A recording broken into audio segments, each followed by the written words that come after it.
Hello बच्चों, कैसे हैं आप लोग। आज हम आपके लिए एक नया कॉन्सेप्ट लेकर आए हैं जिसका नाम है आवेशन की विधियाँ। बहुत मज़ा आपको आने वाला है। बहुत अच्छे से सारा कॉन्सेप्ट आप समझने वाले हैं। तो कॉपी पेन लेकर तैयार हो जाइए और नोट्स बनाते चलिए। बच्चों, ये वीडियो फर्स्ट चैप्टर की सेकेंड पार्ट है जिसमें हम पढ़ेंगे आवेशन की 3 विधियों के बारे में, जिनके नाम हैं घर्षण, चालन और प्रेरण। तो आइए सबसे पहले बात करते हैं घर्षण द्वारा आवेशन की। घर्षण द्वारा आवेशन समझने के लिए हमें पहले कार्यफलन समझना होगा। जब हम किसी पदार्थ से इलेक्ट्रॉन को निकालते हैं तो हमें उस पदार्थ को कुछ ऊर्जा देनी होती है। मान लेते हैं हमारे पास किसी पदार्थ का ये एक टुकड़ा है जो बहुत सारे परमाणुओं से मिलकर बना है। इस पदार्थ से जब हम इलेक्ट्रॉन को निकालेंगे तो हमें इलेक्ट्रॉनों को कुछ ऊर्जा देनी पड़ेगी।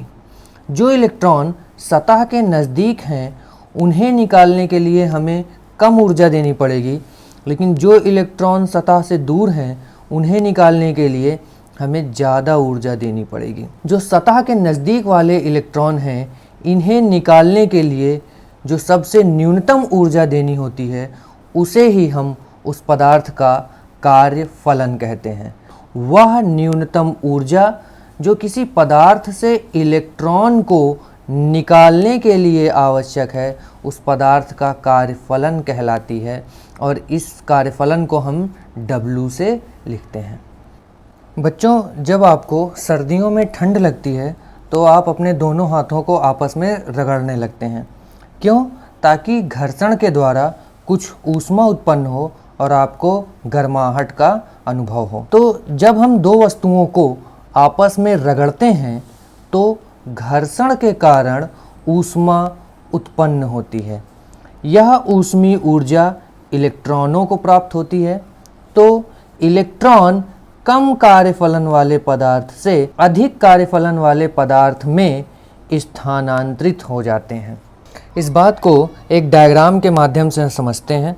मान लीजिए आपके पास एक वस्तु है A और दूसरी वस्तु है B। मान लेते हैं कि A का जो कार्यफलन है वो है WA और इसका मान 2 इलेक्ट्रॉन वोल्ट है। B का कार्यफलन WB है और इसका मान 3 इलेक्ट्रॉन वोल्ट है। तो जब हम A और B को आपस में रगड़ेंगे तो इलेक्ट्रॉन कम कार्यफलन वाले पदार्थ से अधिक कार्यफलन वाले पदार्थ में स्थानांतरित होना प्रारंभ कर देंगे।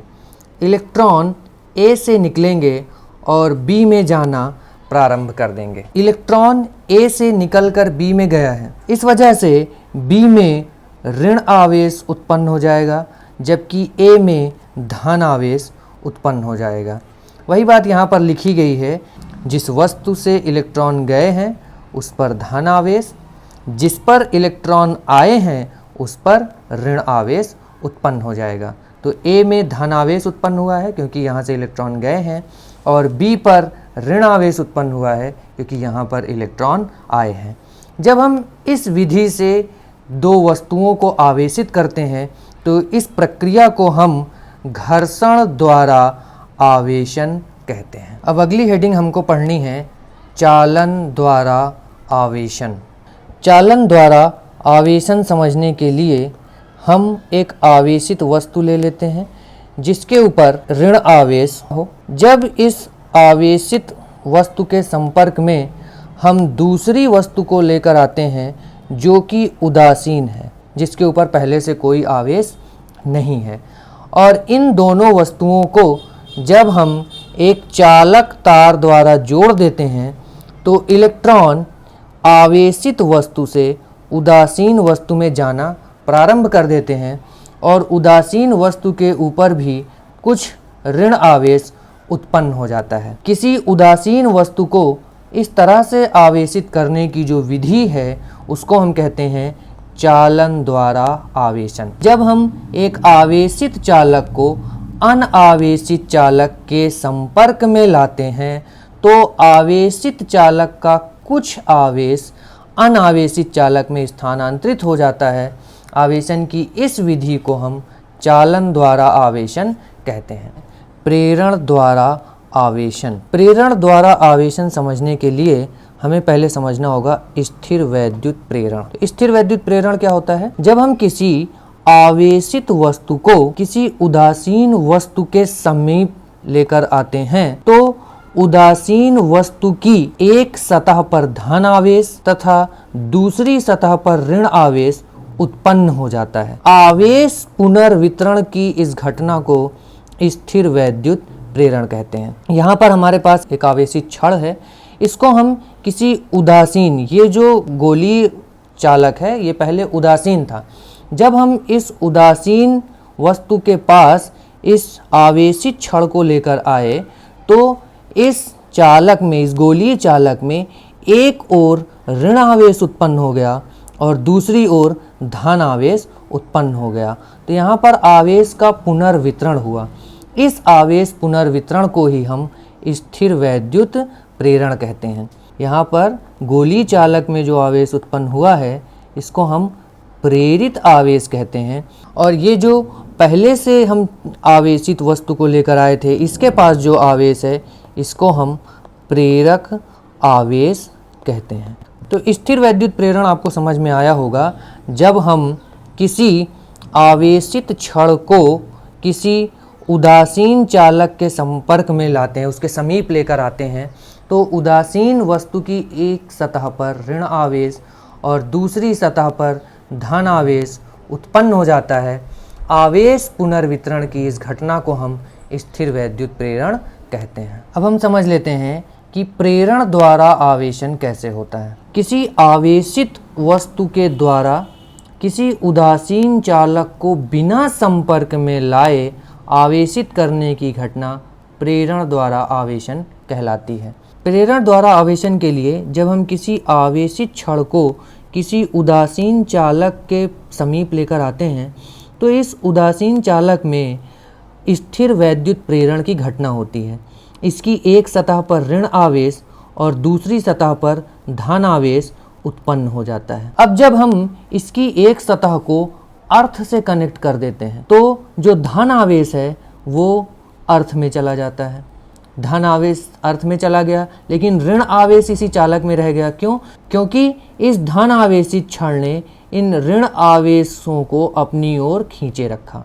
तो धन आवेश तो अर्थ में चले गए लेकिन ऋण आवेश इस चालक में ही रह गया। यहाँ पर आप देख रहे हैं कि ऋण आवेश चालक में रह गया और धन आवेश जो यहाँ पर था वो अर्थ में चला गया। अब अगर हम इस छड़ को भी यहाँ से हटा दें तो जो ऋण आवेश है वो इस पूरे गोलीय चालक में एक समान रूप से फैल जाएगा और ये जो चालक पहले उदासीन था अब उसके पास ऋण आवेश आ गया है। बच्चों, हमने इस वीडियो में जो भी सीखा है हम उस सब को, उस सारे कॉन्सेप्ट को इस माइंड मैप की सहायता से याद कर सकते हैं। हमने आज पढ़ा आवेशन की विधियाँ। आवेशन की 3 विधियाँ होती हैं, एक है घर्षण, एक है चालन और एक है प्रेरण। सबसे पहले बात करते हैं घर्षण की। तो घर्षण के लिए सबसे पहले आपको जानना पड़ेगा कार्यफलन क्या होता है। तो हमने कार्यफलन पढ़ा है, किसी पदार्थ से इलेक्ट्रॉन निकालने के लिए आवश्यक न्यूनतम ऊर्जा क्या कहलाती है? कार्यफलन कहलाती है। अब जब हम कार्यफलन जानते हैं तो हमें ये पता है कि जब हम 2 वस्तुओं को आपस में रगड़ते हैं तो घर्षण के कारण ऊष्मीय ऊर्जा उत्पन्न होती है और ये ऊष्मीय ऊर्जा किनको मिलती है? इलेक्ट्रॉनों को मिलती है। तो इलेक्ट्रॉन एक वस्तु से दूसरी वस्तु में स्थानांतरित हो जाते हैं। इलेक्ट्रॉन किस में जाते हैं? तो कम कार्यफलन वाले पदार्थ से अधिक कार्यफलन वाले पदार्थ में इलेक्ट्रॉन स्थानांतरित हो जाते हैं। ये इलेक्ट्रॉन जा रहा है कम कार्यफलन वाले पदार्थ से अधिक कार्यफलन वाले पदार्थ में। तो जिससे इलेक्ट्रॉन गए हैं उसके ऊपर धन आवेश उत्पन्न हो रहा है और जिसमें इलेक्ट्रॉन आए हैं उसके ऊपर ऋण आवेश उत्पन्न हो रहा है।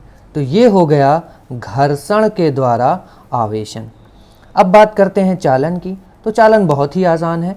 इसमें हम एक आवेशित चालक को किसी उदासीन चालक के साथ तार के द्वारा जोड़ देते हैं। तो आवेशित चालक से आवेश उदासीन चालक में जाना प्रारंभ कर देता है और उदासीन चालक में भी कुछ आवेश उत्पन्न हो जाता है। तो यहाँ हमने पढ़ा चालन द्वारा आवेशन। अब बात कर लेते हैं प्रेरण द्वारा आवेशन की। प्रेरण द्वारा आवेशन समझने के लिए हमें पहले स्थिर वैद्युत प्रेरण समझना होगा। स्थिर वैद्युत प्रेरण में हमने ये पढ़ा है, जब एक आवेशित छड़ को किसी उदासीन चालक के समीप लेकर आते हैं तो इस उदासीन चालक में आवेश पुनर्वितरण की घटना होती है। इसमें प्रेरित आवेश उत्पन्न हो जाता है। इसको हम कहते हैं स्थिर वैद्युत प्रेरण।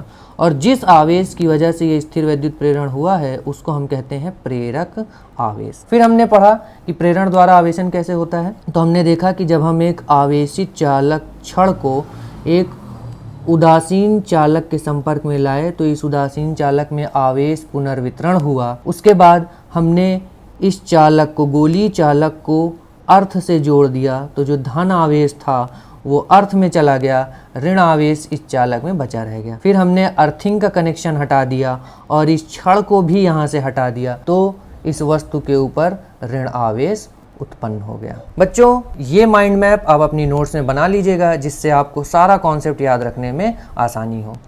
अगली वीडियो में हमने आवेशों के गुण के बारे में बात की है, तो उस वीडियो को भी जरूर देखिए।